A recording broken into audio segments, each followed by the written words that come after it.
Hello, ladies and gentlemen, and welcome to our next edition in the Protestant Reformation, the Catholic Counter-Reformation, or what we'll refer to as the Catholic Church's ACL Rehab. When German monk Martin Luther posted his 95 Theses on the door of All Saints Church in Wittenberg, he began the drive to reform the Catholic Church. Soon after Luther, John Calvin and England's King Henry VIII both tore away from the Catholic Church, upset by the Church's growing corruption and its control over political and religious affairs. By the 1520s, the Catholic Church needed to reclaim its strength and its followers. It needed to rehab the tear, and so the Catholic Counter-Reformation began. While Protestant churches had won many followers, millions still remained true to Catholicism. So think of the Counter-Reformation as the Catholic Church rehabbing its injury as a way to send out an invitation to invite people back to the church.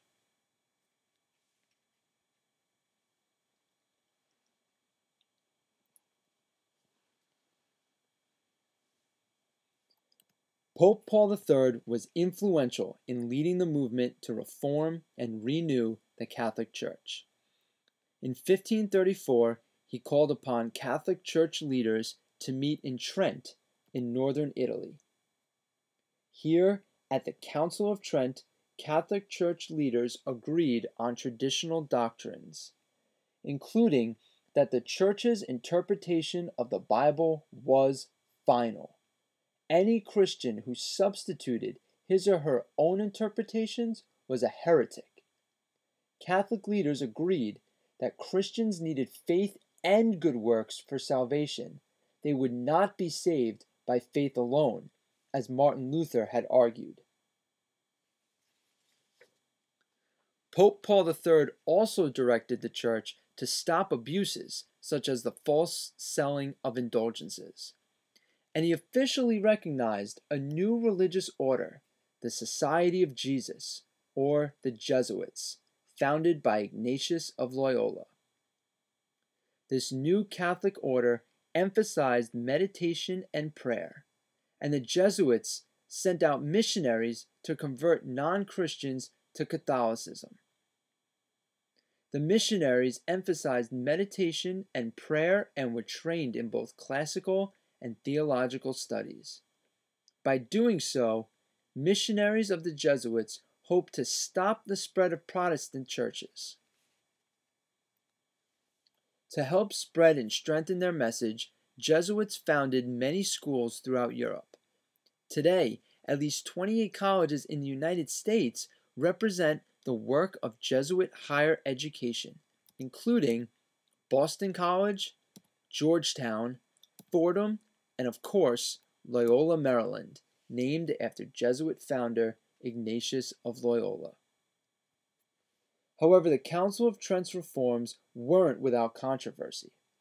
In 1559, church officials drew up a list of books they considered to be dangerous to the Catholic faith, called the Index of Forbidden Books. Bishops throughout Europe gathered up offensive books, including Protestant Bibles or books with Protestant teachings, and burned them in giant bonfires. In Venice alone, over 10,000 books were burned in a single day.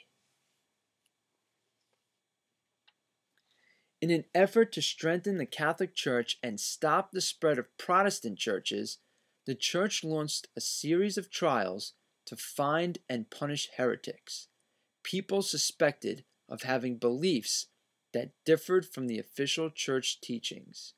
These trials were called the Inquisition. The Church used force and even numerous methods of torture to accomplish their goals. In fact, the Church became one of the largest users of torture methods. Some of these methods included the wheel, whose giant spikes broke bones as it rolled forward towards a long, drawn-out death. There was the rack, which was used to tie down victims and then pull their bodies in opposite directions. There was the heretic's fork, which expanded between a victim's chin and chest. Or the stocks, used to bind a victim's feet while their nose was pinched shut and boiling water was poured down their throats. In an effort to stop the spread of beliefs contrary to the Catholic Church, the Inquisition succeeded in sending a wave of fear throughout Europe. The Inquisition also led people to accuse others of being agents of the devil, known as witches. Women were especially targets, and after women were accused of witchcraft, they were put to death by being burned at the stake, or they were strapped to spike-lined chairs and then burned alive.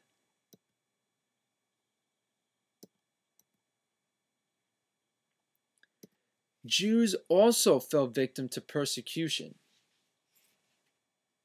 Restrictions were placed on Jews by both Catholics and Protestants. In some cities, Jews were forced to live in separate neighborhoods called ghettos. Although many Jewish communities emerged and became very successful, the ghettos symbolized segregation and discrimination. Though controversial, the Reformation and the Catholic Counter-Reformation had an enduring impact on the modern world. Most of all, by 1650, it had left Europe religiously and culturally divided.